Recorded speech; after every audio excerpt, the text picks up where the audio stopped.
Culture, nutrition. Ils ne savaient pas que c'était impossible, alors ils l'ont fait. Bonjour à toutes et à tous et bienvenue dans le 30e épisode du podcast Culture Nutrition. C'est avec Sébastien Pelletier, cofondateur et CEO de Valbiotis, que ça se passe aujourd'hui. Sébastien est un entrepreneur de la nutrition qui a le vent en poupe dans tous les sens du terme et vous allez bien comprendre pourquoi un peu plus tard dans cet entretien. Bonjour Sébastien et bienvenue. Bonjour Grégory, merci. Écoute, merci à toi de nous accorder du temps dans ton agenda de CEO très occupé. À l'heure où on se parle, il vient de se passer quelque chose d'inédit chez Valbiotis puisqu'on est en mai 2024 et vous venez tout juste de lancer votre premier site e-commerce, Valbiotis Healthcare. C'est un aboutissement ou un nouveau départ ? C'est une très bonne question. Je dirais qu'à la fois c'est un aboutissement parce que ça fait 10 ans maintenant qu'on a créé la société. On a créé la société en 2014 avec un objectif en fait de développer des produits à forte valeur ajoutée en termes de science. Donc on a mis 10 ans à construire un portefeuille de 4 compléments alimentaires brevetés avec un haut niveau de preuve scientifique. Et aujourd'hui on commercialise en fait notre premier produit pour toutes les personnes qui ont une hypercholestérolémie légère à modérée. Donc aboutissement parce que ça fait 10 ans en fait qu'on développe nos produits avec le premier produit aujourd'hui commercialisé. Et puis nouvelle page puisque c'est un changement d'identité au sein de la société. On passe d'une société de recherche et développement pur à une société qui aujourd'hui commercialise en propre sur le territoire national, à la fois auprès des officines, avec le médecin au cœur du dispositif et la partie e-commerce. Alors effectivement, 10 ans pour mettre sur le marché un produit dans l'univers des compléments alimentaires, c'est assez rare dans la profession où les cycles de lancement sont plus courts. Qu'est-ce que vous avez fait pendant ces 10 ans et pourquoi avoir mis autant d'attention dans la R&D ? Ouais, alors pourquoi autant d'attention dans la R&D? L'idée, en fait, l'objectif de départ, c'était d'essayer de développer une nouvelle génération de compléments alimentaires avec un challenge qui était pas évident puisque l'objectif pour nous, c'était de développer des nouveaux produits avec une efficacité vraiment prouvée, donc chez l'homme à travers différentes études cliniques. Pour se différencier et pour protéger nos innovations, on avait besoin d'avoir une propriété intellectuelle forte. Et c'est pas si évident que ça, en fait, quand on travaille avec des ingrédients alimentaires, somme toute connus. C'est comment on les assemble de manière scientifique, qu'on justifie ce qu'on appelle la synergie d'action, mais avec des vraies données en fait scientifiques brevetées. Donc ça nous a mis pas mal de temps pour sélectionner les bonnes combinaisons sur des extraits d'ingrédients qui sont par ailleurs les uns et les autres sur le marché. Et puis ensuite, il y a le temps de démontrer le mécanisme d'action, le temps de démontrer l'efficacité chez l'homme, et ça prend du temps. Donc c'est 10 ans, et 10 ans aujourd'hui, on a 4 produits avec aujourd'hui 3 produits avec beaucoup de cliniques. Et donc les 3 produits, tu peux nous redire quelles sont les promesses qu'ils adressent ? Ouais, donc le premier produit donc là qui est commercialisé, qui s'appelle LipiDrive Valbiotis Pro Cholestérol, c'est toutes les personnes qui ont une hypercholestérolémie légère à modérée. Ensuite, on a Totum 63, donc ça c'est encore son nom de code, pour les patients prédiabétiques et diabétiques de type 2 au stade précoce. Totum 64 pour les patients hypertendus toujours au stade précoce. Et puis un produit qui verra le jour un peu plus tard, qui est Totum 448 pour les personnes qui ont une stéatose hépatique, un excès de gras dans le foie. Ce qu'on appelle communément la maladie du foie gras chez l'homme, c'est ça ? Ouais, c'est ça, exactement. L'ADN de Valbiotis, on peut dire que c'est puissance du végétal, science et innovation, santé préventive. Et cette approche de santé préventive, elle est très caractéristique et elle est à la fois dans l'ADN de l'entreprise et j'imagine dans tes convictions. Qu'est-ce qui t'a amené sur ce positionnement et sur ce terrain de la santé ? Ouais, alors c'est une vieille histoire, hein. L'origine, c'est la mise en place en fait du règlement allégation. Donc maintenant il y a plus de 10 ans. beaucoup plus de 10 ans. Et quand il avait été question de sortir un article, notamment le fameux article 14 sur la réduction d'un facteur de risque de maladie, là, ça avait fait tilt dans ma tête en me disant, mais finalement, quand on regarde la place du médicament, le médicament s'adresse à des personnes qui sont malades ou à la prévention avec un positionnement particulier. Ce sont les vaccins et on vaccine pas enfin pour toutes les pathologies. Et j'avais une appétence pour la prévention, pour le monde du complément alimentaire que j'aime beaucoup, puisque c'est mon milieu d'origine. Et je trouvais que finalement, c'était un angle réglementaire qui était nouveau et qui permettait de positionner des produits en prévention sur la réduction d'un facteur de risque de maladie, là où finalement le médicament ne peut pas aller. Donc l'idée, c'était vraiment de positionner la société en prévention sur les premiers stades de la pathologie, où je pense que le complément alimentaire a vraiment toute sa place. Et pour qu'il ait toute sa place, faut le véhiculer auprès des médecins. Et pour le faire véhiculer auprès des médecins, on a besoin de preuves scientifiques et cliniques extrêmement fortes. Et puis ensuite, il y a le végétal. Parce que tous nos produits sont à base de végétaux. Donc là, c'est évidemment une passion de la nature du végétal. Et puis quand on regarde ce qui se faisait avant, on se traitait en fait avec des plantes. Et les plantes, c'est quoi? C'est une association de molécules. Donc en fait, quand on regarde ce qu'il y a dans les plantes, on voit qu'il y a un potentiel énorme en termes de, alors je devrais pas utiliser ce mot, mais je l'utilise quand même, potentiel thérapeutique. D'accord. Et on peut dire que tu as un parcours atypique dans la mesure où, au cours de ta formation, tu as d'abord été étudiant en STAPS, tu as fini par faire une thèse dans le domaine cardio-métabolique, puis tu as décroché l'habilitation à diriger des recherches sur la nutrition pour la santé cardiovasculaire, qui d'ailleurs te permet aujourd'hui d'encadrer des doctorants. Cette évolution, c'était ton objectif dès le départ? Tu avais cette vision, cette aspiration pour le secteur de la nutrition et tout son volet préventif? Alors, oui et non. En fait, au départ, effectivement, j'étais en sciences et techniques, activités physiques et sportives, que j'ai fini par faire jusqu'au doctorat, parce que c'est une double thèse. Donc au départ, c'est l'amour du sport et de la nature. J'étais orienté vers la montagne. Et puis, au cours de la 5e année de formation, on devait faire un stage de recherche en laboratoire, puisqu'on fait beaucoup de physiologie de l'effort en STAPS. Et donc j'avais fait un stage dans un laboratoire INSERM et fait la connaissance alors le feu professeur Xavier Leverve, qui a été un grand nom de la nutrition humaine en France et j'ai eu un déclic en fait sur ça et qui m'a ouvert un peu, voilà, une autre voie en me disant: «Mais finalement, tu pourrais essayer de faire un peu les 2, tout ce qui est activité physique et sportive, parce que ça a du sens dans le domaine de la santé», même si moi je l'avais l'angle plus haut niveau. Et puis l'autre, nutrition. Et on est sensibilisé aussi à la nutrition en sport. Et donc du coup, voilà, petit à petit, j'ai basculé en fait sur la nutrition santé. Je suis parti à Bruxelles faire un postdoc dans un laboratoire de nutrition santé qui développait un candidat médicament en nutrition médicale. Donc c'est des oméga 3 pour le cœur. Et puis cette passion pour la nutrition a pris davantage de place, l'envie d'en faire mon métier. Et puis ensuite j'ai fini à travailler dans une société en fait qui mettait sur le marché des compléments alimentaires, où là j'ai pu voir un peu tout ce qui se passait. Et c'est un monde que j'ai, entre guillemets, que j'ai adoré. Et voilà, j'en ai voulu faire ma vie professionnelle. Et après pouvoir avoir la possibilité de créer son entreprise en fait sur une conviction forte. Du coup, j'ai passé le cap et on a créé la société en 2014.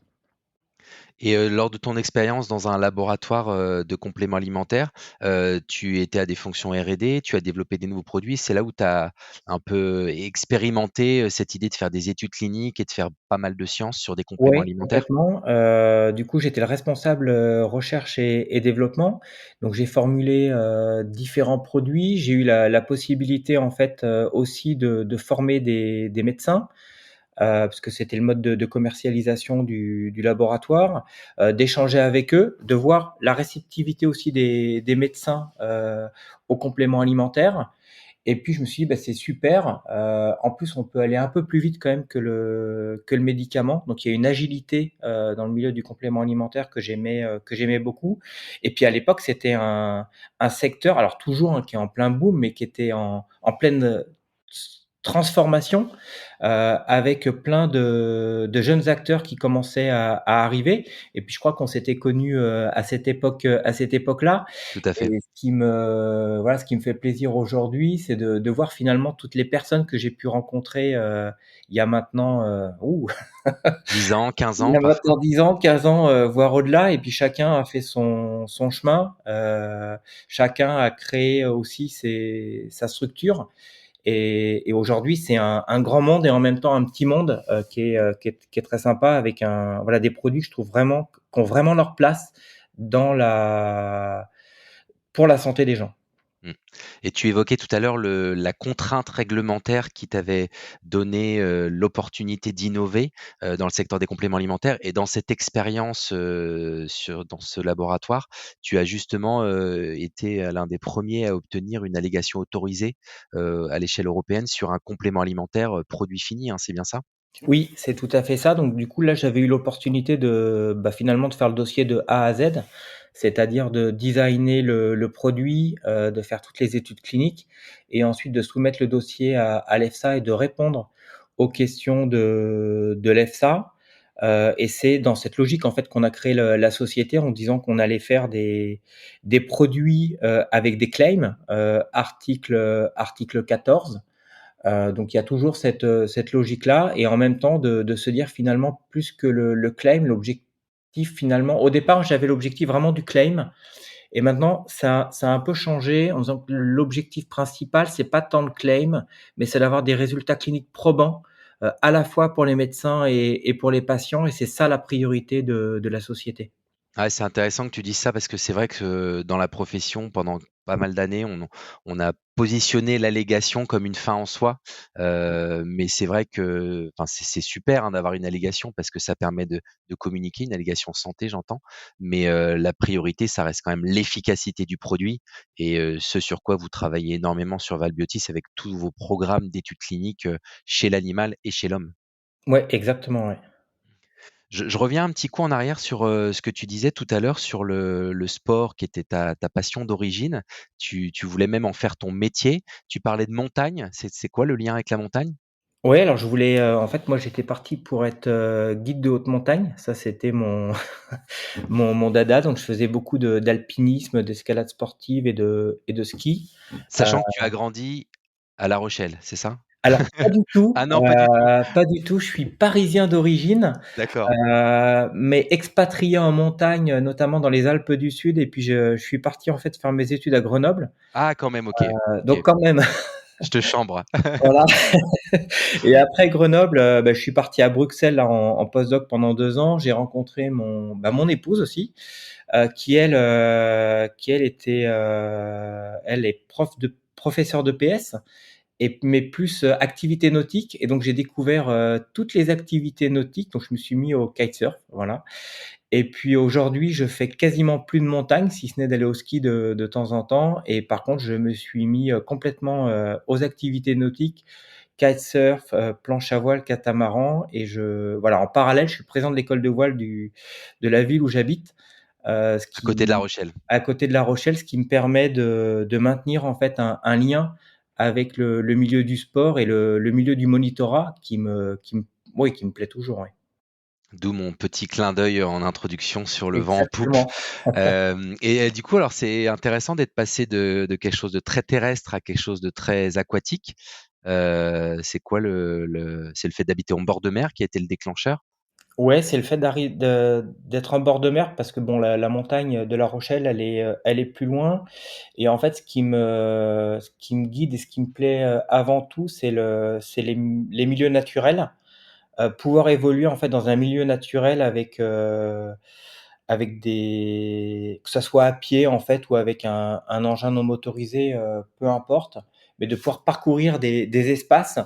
Et en fait, quand, je regarde entre la mer et la montagne, en fait, on retrouve la même chose, ces notions de dépassement de soi dans un environnement qui peut aussi être hostile. La mer peut avoir des conditions très difficiles, comme en montagne, on retrouve cette ambiance aussi, des gens de la mer et des gens de la montagne très soudés, qui peuvent, voilà, qui peuvent être confrontés à des situations difficiles et qui nécessitent en fait de garder le contrôle de soi, qui nécessitent d'avoir une bonne communication avec les autres, avec ses équipiers et je voilà, les valeurs, les sensations pour moi sont les mêmes et je me suis parfaitement acclimaté en fait au milieu nautique que j'aime beaucoup aujourd'hui.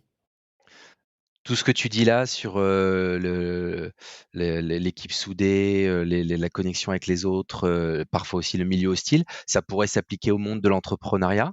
Ah bah Heu, complètement, on trouve la même chose en fait, voilà. Quels autres parallèles tu fais entre ta pratique sportive et l'entrepreneuriat? et il y a énormément de parallèles à faire et je dirais que l'un sert l'autre. Créer une entreprise, c'est pas facile, il y a des hauts, il y a des bas, il y a beaucoup de tempêtes. On a besoin de garder le cap, on a besoin d'avoir les épaules, solides, en situation de stress ou de crise parce que toute entreprise traverse des périodes difficiles. C'est là où en tant que dirigeant, il faut un peu essayer d'avoir la tête hors de l'eau et de pas paniquer et on parle d'équipe, il faut savoir emmener les personnes en interne, mais il faut aussi savoir emmener les personnes en externe. Et ça a été aussi le gros, je pense, avantage de Valbiotis dès sa création, c'est d'avoir beaucoup de personnes, beaucoup de structures qui nous ont, vraiment aidés à démarrer, qui sont encore là aujourd'hui à côté de nous. Cette équipage en fait, qui est constitué à la fois des personnes en interne et des personnes, en externe, pour moi, c'est toujours très important. Ouais, c'est un peu l'équipage à bord et l'équipage, qui reste au port, mais qui aide au succès de la Ouais, c'est croisière exactement ou ça, de ouais. la transat. Mmh. Mmh. Oui, merci pour la comparaison, c'est ça. Et justement dans cet écosystème ou dans les gens qui vous ont accompagné, j'imagine qu'il y a des structures publiques, des structures privées, tu penses à qui précisément? Ouais, alors dans les structures publiques, il y a notamment l'université de La Rochelle, le CNRS, l'université de Clermont-Ferrand, qui ont été là, dès la création de la société et même avant et qui nous accompagnent, toujours beaucoup. Ensuite, on a eu des gens qui sont là depuis le départ. On a pu, déjà Nutrikeo, toi, on a pu échanger, de nombreuses fois. Je pense à des sociétés comme Biofortis, qui ont été là depuis la création. Farm Manager et je rends hommage aussi à Jean-Christophe, qui a été présent dès le démarrage et Farm Manager qui est toujours à nos côtés, aujourd'hui, notamment. Donc voilà, plein de sociétés comme ça. Synadiet, alors c'est vrai que je vais pas trop aux assemblées générales en ce moment, mais parce que c'est vraiment, par manque de temps, mais toujours, ils ont toujours été présents à nos côtés. Donc je vois un environnement en fait, actif avec Philippe Millet aussi, voilà, puis il y a les Nutriform, Business Day, bientôt. C'est tout cet écosystème en fait que j'ai connu, il y a plus de 15 ans qui nous a accompagnés, tout au long du développement de la société et qui est toujours présent à nos côtés. Mmh. Tu as parlé de l'université de La Rochelle, donc on sent qu'il y a un ancrage, local qui est assez important chez vous et que, l'attachement à la Charente-Maritime est assez fort. En quoi tout ça, c'est important pour toi? Alors pour moi, c'est extrêmement important parce que quand j'ai découvert La Rochelle, j'ai vraiment aimé beaucoup ce lieu. Et c'était aussi une des raisons en fait de création d'une entreprise. Je me disais: «J'ai plus envie de déménager, j'ai envie de voyager mais pas de déménager» et donc bon, je me suis dit: «Si c'est dans ces cas-là, il vaut mieux créer son entreprise parce que c'est compliqué sinon», surtout sur le secteur de La Rochelle et on a, pour créer la société, on a vraiment eu un écosystème très favorable, une belle mobilisation des collectivités, des élus, à l'échelle de La Rochelle, de l'agglomération, de la région et l'objectif aujourd'hui pour moi, c'est d'essayer de rendre entre guillemets «un petit peu» de tout ce qu'ils nous ont apporté et de tout ce qu'ils continuent de nous apporter.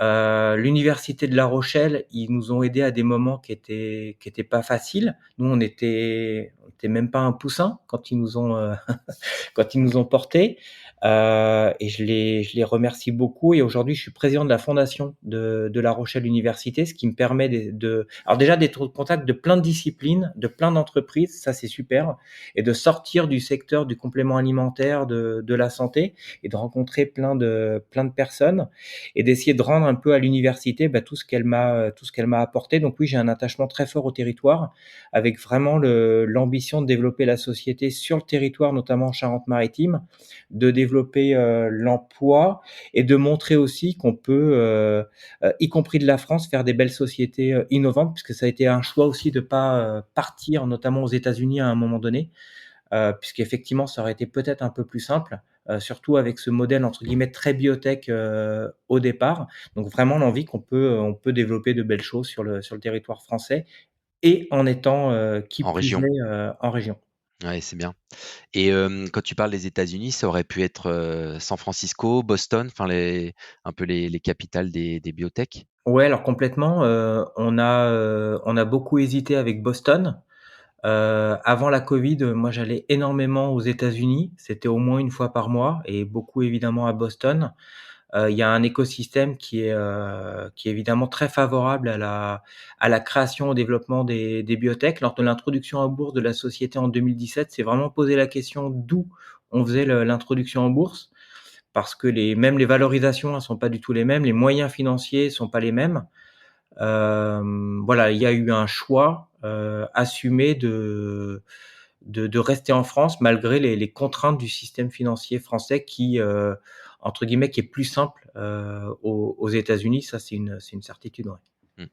Alors justement, je veux bien que tu nous parles de ce moment de l'histoire qui est quand même pas anodin. Tu parles d'introduction en bourse. Donc pour une jeune société qui a moins de 10 ans d'existence, faire une introduction en bourse, c'est quand même, très, très fort et très rare dans le secteur qui est le nôtre de la nutrition, de la nutra et des compléments alimentaires. Est-ce que tu peux nous expliquer un peu la logique, qui est derrière et un peu dans les grandes lignes comment ça se passe pour les gens qui connaissent pas? Ouais, ouais. Donc on a introduit la société sur Euronext Growth en 2017. À l'époque, on était jeunes, on avait 3 ans. Donc c'était très tôt. C'était un peu inédit en introduction en bourse. Il y a eu ces très jeunes sociétés suite à la entre guillemets «la bulle internet». Mais après là, c'est vrai qu'on était un peu un ovni, aussi jeune d'aller en bourse. On a choisi ça pour plusieurs raisons. La 1re raison, c'est qu'on avait besoin de lever des capitaux, pour, développer la partie, recherche et développement. Aujourd'hui, la société, c'est plus de 65 millions investis en recherche et développement, c'est énorme. C'est énorme. Hem, donc beaucoup de capitaux, donc beaucoup de levées de fonds avec une société qui faisait pas de chiffre d'affaires. Donc il y avait un peu 2 modèles, soit on continuait en fait les levées de fonds dans ce qu'on appelle en private equity, mais qui C'est-à-dire peut auprès de avoir un fonds? impact en termes de voilà de gouvernance. Soit on se décidait d'aller en bourse avec les contraintes de la bourse, mais sur le fait qu'on garde le contrôle de la société malgré un actionnariat qui est plus diffus, et on donne la possibilité aux salariés d'être actionnaires avec une vraie liquidité en fait des actions, puisqu'ils ont la possibilité de les vendre au quotidien. Et en parallèle, je trouve que même encore maintenant, même si je regarde pas le cours de bourse, que pour moi il est important vraiment dans 10 ans, quand il reflètera en fait la valeur de la société basée sur son chiffre d'affaires et sa rentabilité, c'est très structurant. On a introduit une société, on était moins de 10, alors c'était un gros, gros pari, et puis beaucoup de courbes d'apprentissage, pour nous, pour moi, parce que c'était un milieu qu'on connaissait pas, enfin qu'on connaissait vu de l'extérieur, mais pas vu de l'intérieur. Et je trouve que c'est très structurant en fait pour une entreprise, et ce qui caractérise aujourd'hui Valbiotis, c'est d'avoir une structure très très forte, très organisée, capable de passer les tempêtes et capable d'avoir aussi une forte croissance, dans les années à venir, puisque la société aujourd'hui est complètement structurée pour assumer une croissance à venir. Oui, parce qu'aujourd'hui vous êtes, quasiment 65 collaborateurs, c'est ça? Oui, c'est ça, oui. Mmh, donc ouais, c'est énorme. Donc ça veut dire que vous avez, ça n'a rien à voir, mais les chiffres sont marrants. Vous avez, levé 1 million d'euros par personne. Ouais, j'avais pas fait le calcul, mais oui, c'est ça. D'accord, et donc ouais, c'était ça le montant total cumulé des levées de fonds, 65 millions d'euros à date? Ouais, c'est ça, entre, les levées de fonds et tout ce qui est, non dilutif, notamment la BPI qui nous a beaucoup aidés et qui continue d'être à nos côtés, ouais. Ouais, plutôt sous forme de prêts ou de Ouais, subventions, ce genre de oui. choses? D'accord. Oui, donc c'est vrai que sur ces montants-là, très clairement, c'est des montants jamais vus dans l'univers, nutraceutique, en tout cas en France et peut-être même en Europe. Vous êtes vraiment plutôt calqué sur des modèles, qu'on peut qualifier de biotech dans Ah bah, complètement, on l'évolution. a et ça a été toute la difficulté en fait de départ, de montrer qu'on pouvait entre guillemets «monter une biotech» dans le monde du complément alimentaire. Et puis là, bah, on est en train de shifter de modèle, puisque la partie R&D, bah, petit à petit, s'arrête, même si elle va repartir, pour arriver maintenant à la phase de commercialisation des produits avec les premiers produits qui aujourd'hui sont sur le marché. Ouais, donc là, on est dans cette phase de transition Ouais. du côté R&D au côté commercialisation et ça a toujours été le plan d'aller comme ça en commercialisation, finalement sur du produit fini en B2C ou vous êtes posé la question de faire plus du B2B en mode, ingrédient? Alors au départ, on était vraiment parti pour faire que du B2B, y compris sur la France. En mode ingrédient, mais exclusif, en territoire. Hem et j'avais néanmoins cette petite idée, d'aller commercialiser en direct, en France. Et puis cette idée, s'est accélérée il y a un peu plus de 2 ans, où on s'est dit: «Bah, là, cette fois-ci, on est mature, en fait, pour aller sur le marché français». Et donc on a pris la décision, il y a maintenant 3 ans, d'aller sur le marché français en propre. Mais après, il fallait structurer la société, pour ça, on avait des personnes, qui avaient l'expérience de la commercialisation en direct, mais pas la société. Et donc il y a une grosse différence entre avoir les compétences, personnelles et que la société ait ces compétences-là.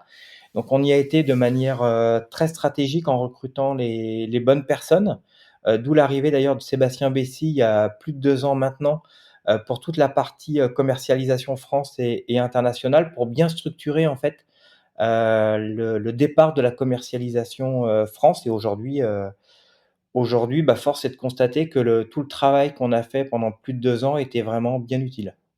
Tu peux justement nous donner quelques indicateurs sur votre lancement de produits finis là, qui est tout récent? Le lancement du site, le lancement également sur le terrain? Oui, on a fait un lancement en fait en 2 étapes. Dans un premier temps, on a fait un lancement avec, 16 attachés à la promotion médicale qui visitent à la fois les médecins, surtout les médecins généralistes et les officines. Donc ils sont sur le terrain depuis le 2 avril.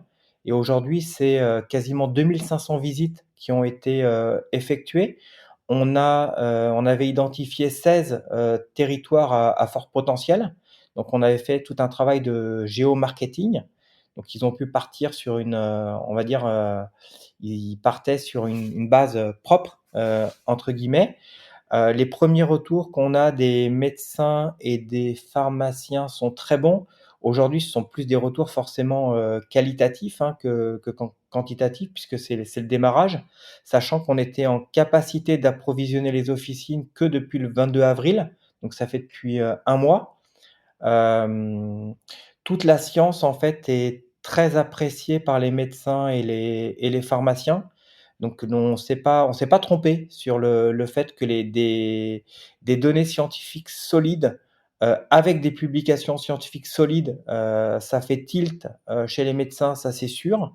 On a été très rapidement, référencés à la fois dans le Vidal et dans son homologue, Claude Bernard, ce qui était aussi un signe, hein, pour nous au démarrage.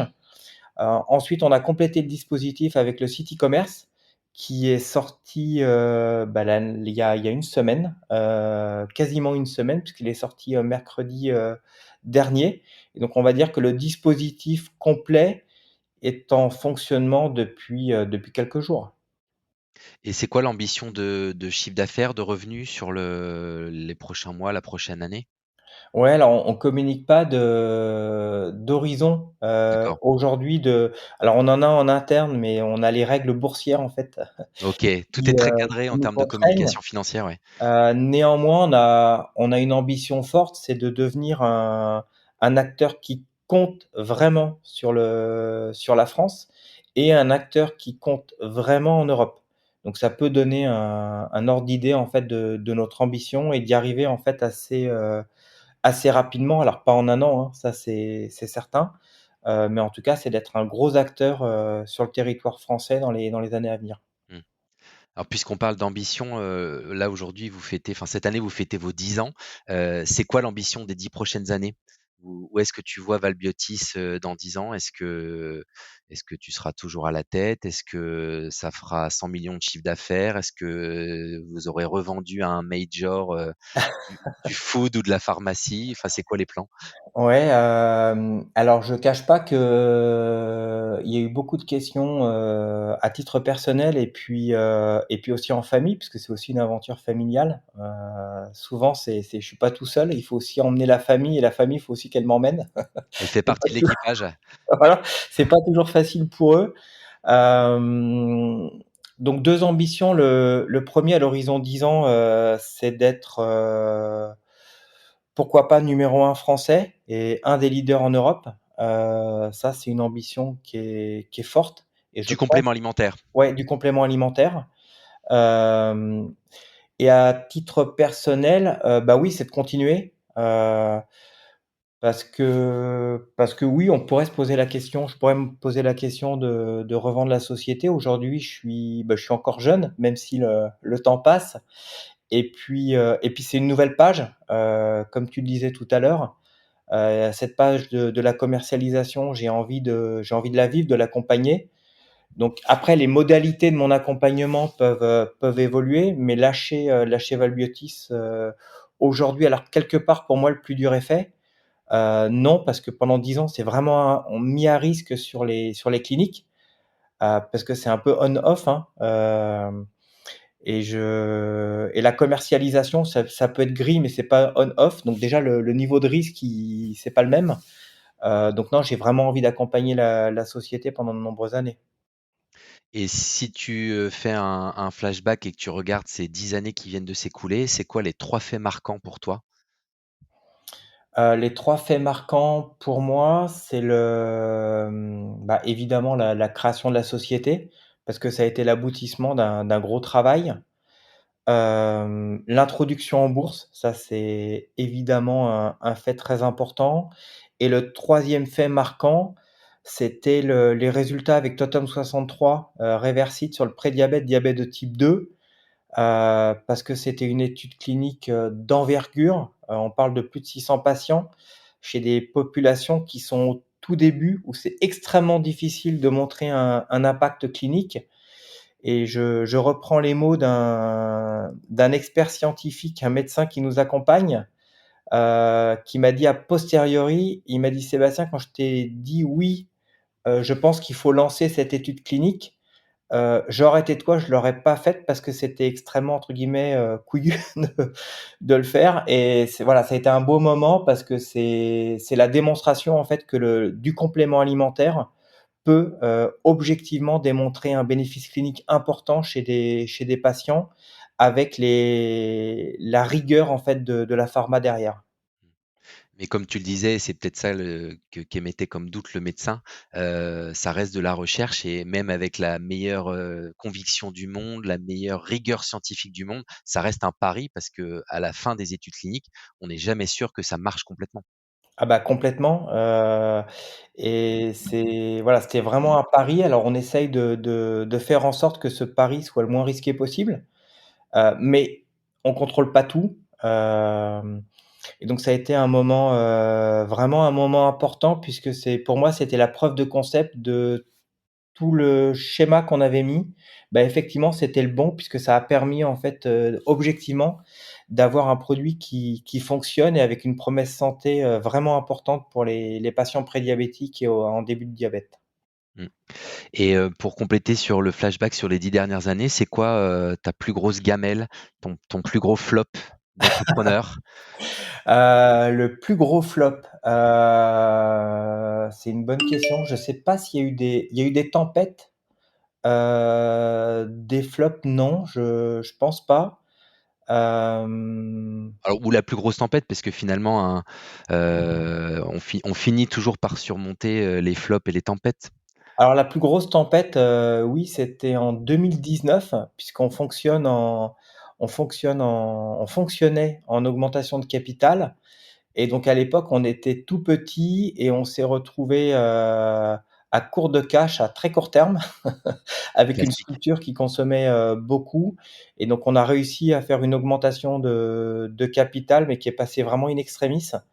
Et ça effectivement, ça a été, ouais, ça a été très, très dur à gérer. On s'en est sorti, maintenant c'est beaucoup plus simple, mais là ça a été c'est pas passé loin, en fait. C'est-à-dire que concrètement, si tu levais pas des fonds à ce moment-là, la boîte était pliée. Ouais, Ouais, c'est aussi trivial que ça. ouais, c'est aussi trivial que ça. Et puis avec une boîte à stopper, bah, qui était compliquée parce qu'il y avait énormément de dépenses en cours. Donc oui, donc ça c'était la plus grosse tempête et puis après, bah, des tempêtes, il y en a, mais voilà, elles se gèrent, entre guillemets en tout cas vu de ma fenêtre, beaucoup plus facilement et puis alors, j'en rajoute un quatrième, c'est évidemment le lancement commercial, parce que ça c'est quand même l'aboutissement et le début d'une nouvelle page. Tu nous as parlé un peu tout à l'heure de la famille et puis de l'équilibre, vie pro, vie perso. Comment tu fais pour, gérer cet équilibre? Bon, j'imagine que le sport fait partie un peu de l'équation, les activités nautiques, mais est-ce que tu as d'autres, choses pour, équilibrer tout ça et t'aérer la tête? Ouais, alors évidemment le sport fait beaucoup. J'ai la chance de pouvoir naviguer avec ma famille, donc ça nous fait aussi des moments, beaucoup de moments ensemble. Donc ça, c'est bien. L'équilibre est objectivement pas facile à trouver. Je pense que c'est plein de déséquilibres au quotidien qui se rééquilibrent à un moment donné. C'est pour ça que je dis que je remercie aussi ma famille parce que certaines journées sont pas faciles. Quand on rentre à la maison, on n'a pas tout enfin j'ai des petites anecdotes comme ça où on parle et puis je dis: «Oui», il me dit: «Tu mais Tu pas là, mais tu pas là». encore, tu au bureau ou tu es à C'est Clermont-Ferrand ou ça. je sais pas où. Et donc ça arrive assez souvent. Donc je pense que la force de la famille, c'est qu'on communique beaucoup. La Covid, nous a beaucoup aidés en fait, paradoxalement, ça nous a beaucoup rapprochés, parce qu'on a la chance aussi d'habiter en maison avec un jardin, donc on a pu aussi vivre un Covid en fait, un peu différent et donc ça a été, paradoxalement en fait un événement, très structurant pour la famille et donc aujourd'hui on a une famille qui est très soudée et on se parle beaucoup de pallier au déséquilibre quotidien, heu, parce que l'équilibre sur l'année, je pense qu'on arrive à le trouver, mais forcément il y a des moments qui sont un peu déséquilibrés. Et tu as des Et recettes aujourd'hui justement les pour pallier au déséquilibre quotidien? Vous avez trouvé des recettes entre vous? Alors des recettes, oui, alors on se parle, déjà moi je peux pas tout partager, mais en tout cas voilà, quand je vais pas bien, je leur dis, ça facilite les choses. On essaye d'avoir des vacances ensemble où vraiment j'essaie de déconnecter un maximum. Donc ça, on se prend ces moments-là et puis ensuite les week-ends, on a nos petits moments en fait sur l'eau, un peu tous ensemble qui font du bien. Et puis après, j'ai mon point d'orgue, c'est de manger avec eux, tous les soirs. Ah pareil, moi c'est la même chose pour Ouais, moi depuis toujours. ça c'est le point du matin. C'est le matin, je fais en sorte quand je peux de les amener à l'école. Ça dure pas longtemps, mais c'est des petits moments sympas où on a un 1/4 d'heure, 30 minutes en fait, de moments privilégiés. Ouais, super. Je reboucle sur l'alimentation, le repas convivial et cetera. Toi qui es un grand expert de la nutrition, tu dois avoir une routine alimentaire et nutritionnelle, impeccable. Est-ce que tu as des tips à partager avec nous? Non, alors je suis pas un exemple. C'est un peu l'exemple du cordonnier, mal chaussé et non, non, en fait, ma ligne directrice majeure, c'est d'essayer de manger de tout, heu et puis d'essayer d'équilibrer avec, l'activité physique et sportive.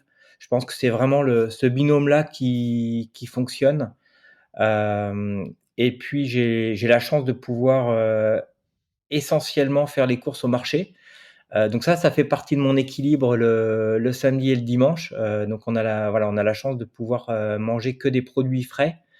et puis de discuter au passage avec, au marché de Tours, c'est très sympa. Donc moi ça voilà, ça c'est mon petit truc à moi, de faire le marché tous les week-ends et d'essayer d'avoir ce juste équilibre entre alimentation au quotidien et sport parce que les 2 marchent ensemble, et les 2 permettent de compenser les défauts de l'autre. Mmh. Et je vais tester, ta conviction dans les produits et dans les compléments alimentaires. Est-ce que tu consommes toi-même des compléments alimentaires? Alors oui, je consomme des compléments Ah! alimentaires. Alors lesquels? Alors je vais être très honnête, j'ai consommé beaucoup de compléments alimentaires. En créant la société, en fait, j'ai un peu arrêté parce que j'avais pas envie de consommer les produits des autres. C'était très chauvin. Ah OK, Donc c'était, maintenant qu'on a psychologique. nos voilà, c'est ça. Et maintenant qu'on a nos produits, j'ai toute la gamme à la maison et je suis pas le seul à en consommer. Donc c'était pas OK. très rationnel, hein. C'était un peu D'accord, ouais, c'est chauvin. ça. Et il y a pas certains nutriments, je sais pas, du magnésium ou des oméga 3 que tu as pas forcément aujourd'hui dans la gamme et que tu allais chercher, sur le marché? Ouais, si, alors ceux quand même que je «consomme» entre guillemets le plus, c'est tout ce qui est, vitamines et minéraux, tout ce qui est, probiotiques, que ce soit pour le confort digestif ou l'immunité et puis évidemment les oméga 3 en plus c'est le sujet de ma thèse donc ça c'est resté un grand classique. D'accord. Et c'est quoi les marques que tu alors pas forcément que tu consommes, mais les marques, sur le marché des compléments alimentaires que tu admires en Europe, ou aux États-Unis, si comme tu es allé pas mal là-bas? Ouais, alors je dirais qu'il y a 2 marques alors qui forcément qui sont des concurrents, hein, mais pour lequel j'ai du respect. Le premier en France, c'est Pilège, parce que je trouve que c'est un bel exemple de réussite dans le monde du complément alimentaire. Ils ont, bien pénétré le monde des professionnels de santé. À l'époque, parce que si on se met 20 ans en arrière sur le monde des probiotiques, aujourd'hui le probiotique paraît normal. Mmh. Il y a 20 ans, c'était pas le cas. À l'époque, Merck, du coup, avec Bion 3 aussi, en Europe, parce que c'est pareil, c'était une très belle, un très beau succès. Et puis, heu et puis aux États-Unis, c'est une société qui s'appelle alors qui est canadienne, mais qui commercialise dans le nord américain, qui s'appelle Atrium Innovation, qui est un peu l'équivalent de ce qu'on pourrait trouver, en France, qui est une belle société. Oui, qui a été racheté par le groupe Nestlé il y a quelques années maintenant. Ouais, tout à fait, ouais. Mmh. Ah beh, justement, je fais une petite parenthèse sur le Canada puisque je sais que vous avez une filiale au Québec. Oui. Tu peux nous parler de cette activité internationale? C'est pour de la recherche ou il y a des volontés de développer une antenne commerciale là-bas? Alors, là, c'est vraiment pour de la recherche. On travaille, beaucoup avec, l'INAF, l'Institut de nutrition et des aliments fonctionnels qui est à Québec et avec le professeur, André Marette, qui est un des grands professeurs, en fait, dans le domaine, cardio-métabolique et je trouve qu'au Québec, on a un bel environnement scientifique et clinique autour du végétal, de la science et du complément alimentaire et c'est même, je dirais, ça se traduit au niveau réglementaire puisque le Canada est souvent, cité en exemple en termes de réglementation par rapport aux différents claims qu'on peut faire et la justification qu'un metteur sur le marché doit faire auprès de Santé Canada. Mmh. Donc j'apprécie beaucoup en fait cet environnement qu'il y a là-bas, évidemment les personnes aussi. Donc il y a eu la volonté en fait de se rapprocher au niveau scientifique de cet environnement, d'où la filiale, avec une personne qui est là-bas et l'objectif c'est vraiment de garder, y compris dans les années à venir, une collaboration forte avec, l'environnement, québécois qui je trouve est parfaitement adapté pour le complément alimentaire et qui plus est le complément alimentaire à base de végétaux. Ouais, tu le soulignes à juste titre, le Québec a toujours été, précurseur sur, le côté nutraceutique et l'objectivation scientifique, de compléments alimentaires à base d'ingrédients naturels comme les plantes entre autres et en effet, au niveau réglementaire, ils ont un statut, qu'ils appellent le PSN, hein, c'est ça? Oui, c'est ça, Le produit de santé naturel exactement. qui englobe de façon un peu plus large, le complément alimentaire puis d'autres produits, dans cette approche de santé préventive, holistique. Hyper intéressant. Et avant qu'on conclue, est-ce que tu peux nous donner ta vision du marché nutraceutique global?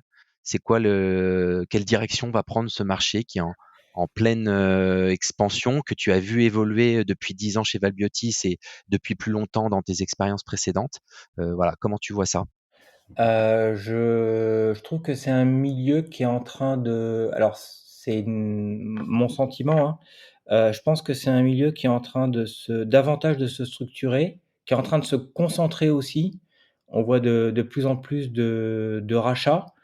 Je pense je vois un peu 2 types d'acteurs. Les acteurs qui, vraiment, mettent le professionnel de santé au centre du dispositif et puis les acteurs qui le mettent pas. On a l'impression que c'est un peu on-off, Oui, maintenant. Je pense qu'on va vers davantage, de science, potentiellement davantage de science aussi avec les professionnels de santé, puisqu'on peut faire plein de choses avec eux. Je suis assez dubitatif sur l'évolution de tout ce qui est, allégations, en tout cas en Europe, et aux États-Unis. Je suis assez critique en fait maintenant sur l'évolution réglementaire qu'on a. c'est-à-dire Hem que c'est trop contraignant et c'est une bataille perdue pour les opérateurs d'aller vers Ouais, je cette trouve que direction-là? c'est avec le recul, je trouve que c'est très contraignant.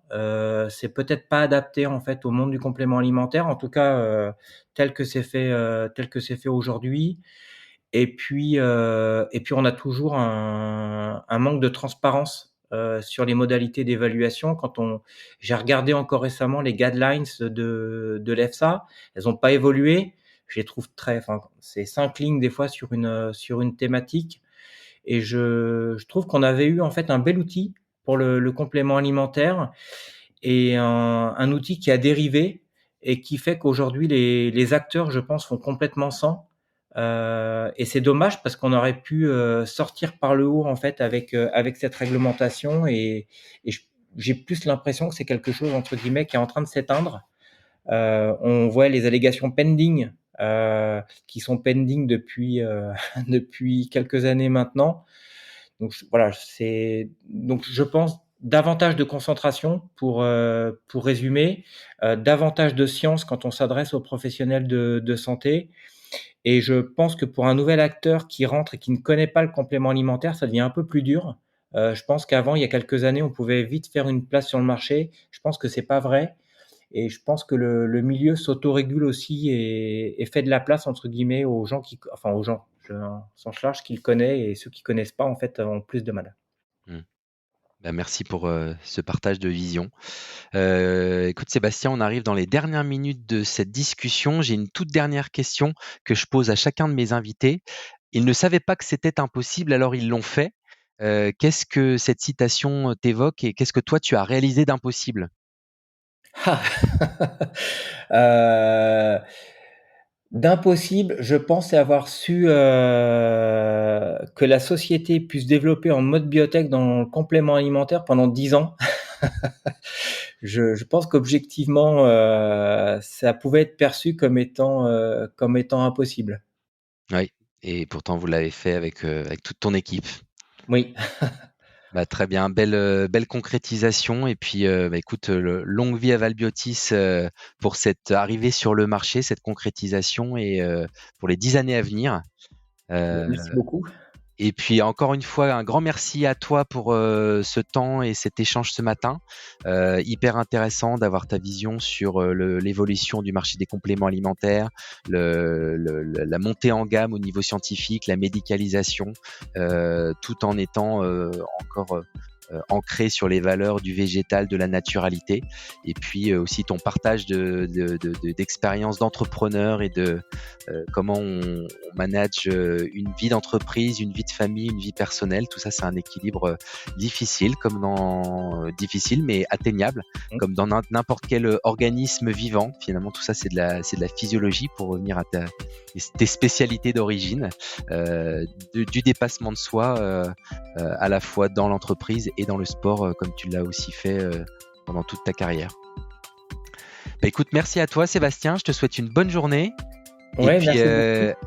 à très bientôt, dans l'écosystème. Merci beaucoup. Merci à tous de nous avoir écoutés jusqu'ici. Vous pouvez continuer à suivre tous les autres épisodes du podcast sur différentes plateformes de streaming. N'hésitez pas à partager, à commenter et à mettre des étoiles. Je vous remercie encore. Je vous souhaite à toutes et à tous une super bonne journée et à très bientôt pour un nouvel épisode. Salut!